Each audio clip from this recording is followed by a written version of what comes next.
I have a confession to make. I've never played through Fallout New Vegas and its main quest line before. I know, what's wrong with me? How can I call myself a Fallout mega fan if I've never played through the so-called best Fallout game? That all changes today though, as following the theme of my previous challenge run, I will be playing as another key figure from the Fallout show. Today, I will be walking in the shoes of Vault 33's Overseer and asking the question, can you beat Fallout New Vegas? As Hank McClane. As always, there are a few rules I must first lay out and follow throughout the entirety of the playthrough. Firstly, I can only deal damage using weapons Hank is shown to be using in the show. The only scene where we watch Hank fighting off an opponent, though, is in Episode 1, where he attacks Monty, Lucy's new husband, with a shovel. Yes, a shovel. We do see Hank attacking with his fists in the Season 1, Episode 8 finale, but as you will see in this video, I did not utilize this skill. I can also only wear armor Hank is shown to be wearing in the show. He is mainly shown wearing his standard issue Vault 33 jumpsuit, and while he does wear a Brotherhood set of T-60 power armor in the finale, New Vegas does not have this model of power armor, so this will be a Vault suit only run. I also cannot use companions throughout the playthrough, as like with Maximus, Hank does not have a companion in the show. With that all out of the way, let's get started. Our journey begins with Matthew Perry shooting us straight in the head melon, and the good doctor waking us up for school. He totally butchers our appearance, and we input our special stats at that vigor tester machine there. We do not know what Hank's official special stats are in the show, so we must guess. We know that since he is an overseer, he must have a decent level in charisma at the least, and based on this quote from Lucy in episode 1, science skills.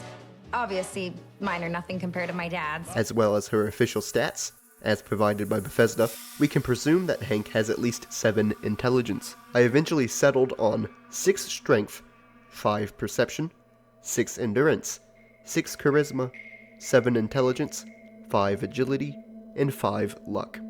For skills, I chose melee weapons, science, and speech, as I felt they were pretty in theme with Hank's character in the show. For traits, I chose heavy-handed for increased melee damage, and built to destroy because those of you who have watched the show know why. I then proceeded to rob the old man blind, selling him his own possessions, and then escaping before he could notice. Now the game can finally begin. Our first stop is the Goodsprings General Store, where we sell our goods to Chet and purchase our trusty shovel that will allow us to progress through the game. I didn't realize it at the time, but there was a free shovel waiting for me just a little bit further down at the Goodsprings source, which I grabbed and used for the remainder of the game. Now it was time to follow our murderer's trail and head to Primm. On my way, I came across a friendly gecko and killed some escaped convicts. Inside of a local casino, I was informed of a man named after a dog who had information on the whereabouts of the man who shot me. So we head to the Bison Steve Hotel, where we find Deputy Beagle, who has been captured by the criminals. Before he will tell us what he knows, he must first be unbound, which we do. But unfortunately for Dogman, he's killed shortly thereafter by the criminals. Now being level 2, I chose the Lady Killer perk. Again, because if you know, you know. On Beagle's corpse is his personal journal, where he mentions that our killer was headed to Novac through Nipton. So we head straight for Nipton, where we are greeted by an iconic face. Yeah! Who won the lottery? I did! Smell that air! Couldn't you just drink it like booze?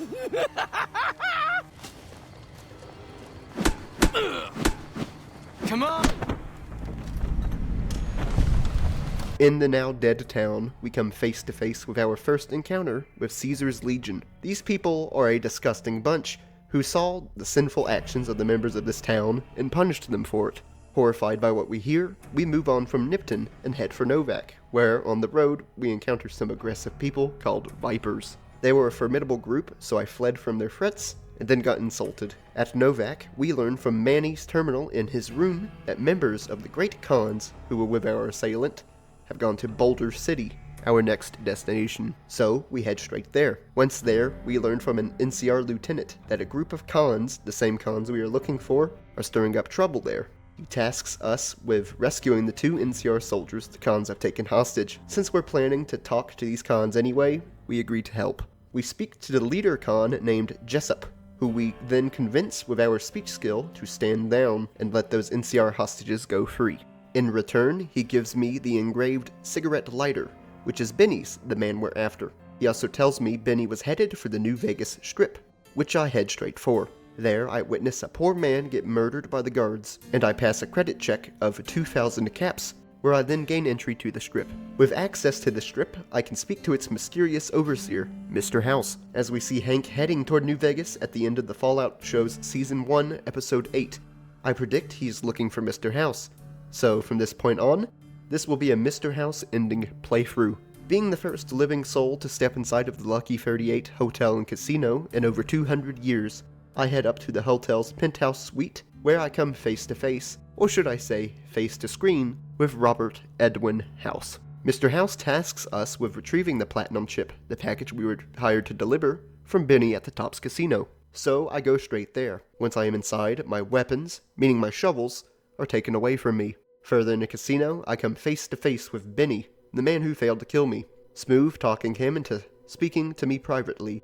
He heads for his suite, but before I follow in pursuit, I speak to his second-in-command, Swank, who I persuade into giving me back my weapons so Benny can be taken down for his atrocities. He also gives me the key to Benny's room so I can deal with him in private. In his room, Benny faces justice in the form of death for stealing from me and attempting to kill me, and I take everything from his corpse, including the Platinum Chip.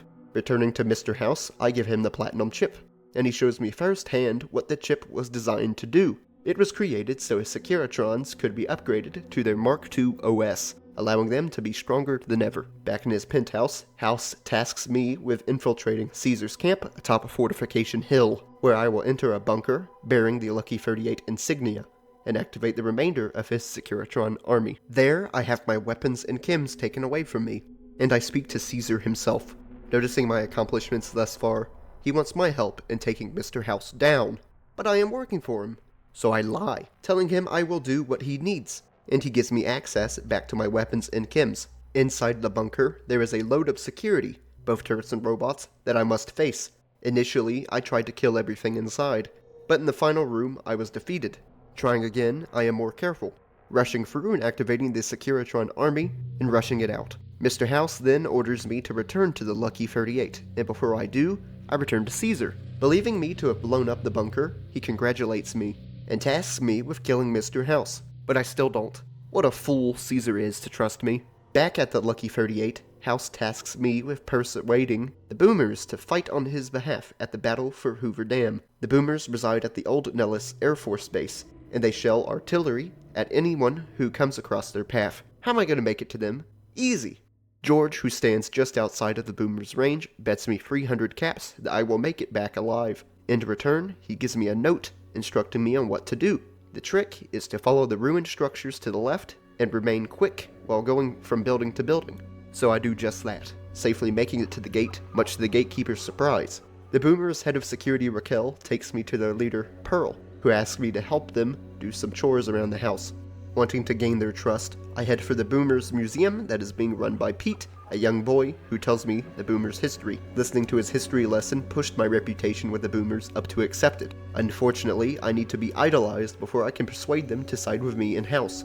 So I head back for Raquel, who wants help clearing out one of their important buildings of ants. Before I do though, I stop and speak to Jack, who wants my help safely bringing over a girl he likes. There's a lot of back and forth between Janet at the Crimson Caravan and the Boomers at Nellis, but eventually Janet is able to head for Nellis, much to Jack's delight, bumping my reputation to liked. Now I head for the generator building where I clear out the ant infestation, completing the quest. But this is still not enough reputation, so I donate some scrap metal from my journey to Jack in an amount that is just enough to push my reputation high enough to enter their final quest. Pearl tasks me with speaking to Loyal, the other boomer-aged boomer, who tells me about a plane that crashed into Lake Mead over 300 years ago.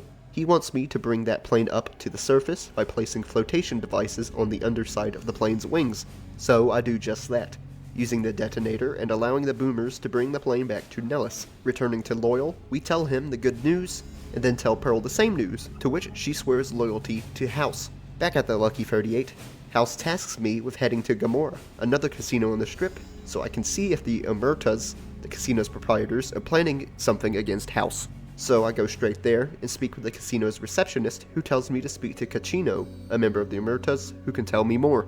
All you need to know is, yes, the Omertas were conspiring against House, and with Cachino's help, we stopped them.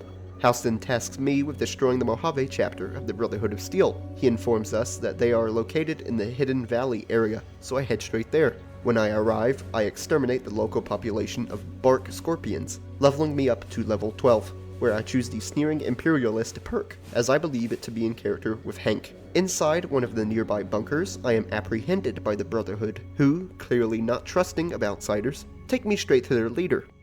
Makes sense. Their elder orders me to deal with a nearby NCR ranger, and to ensure that I do what they say, they outfit me with an explosive collar.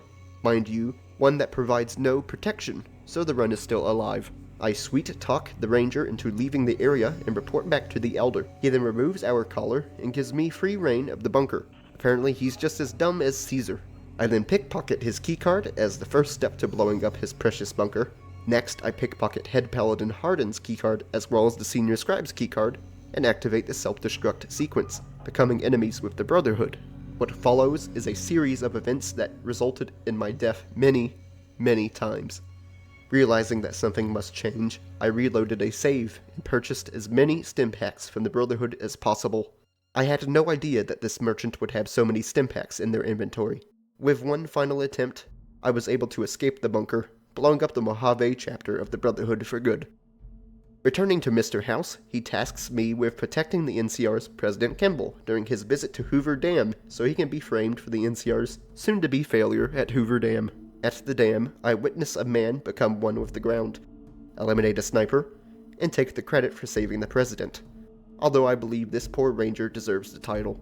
House tasks me with one final task in which I install an override module in a nearby substation that will give Mr. House all of the power he needs. So I do just that, and House informs me it is time for the second battle of Hoover Dam.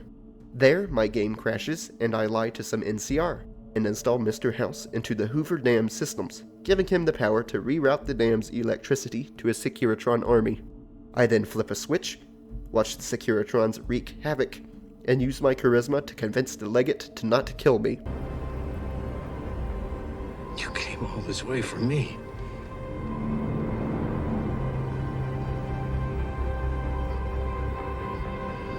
You're not gonna hurt me.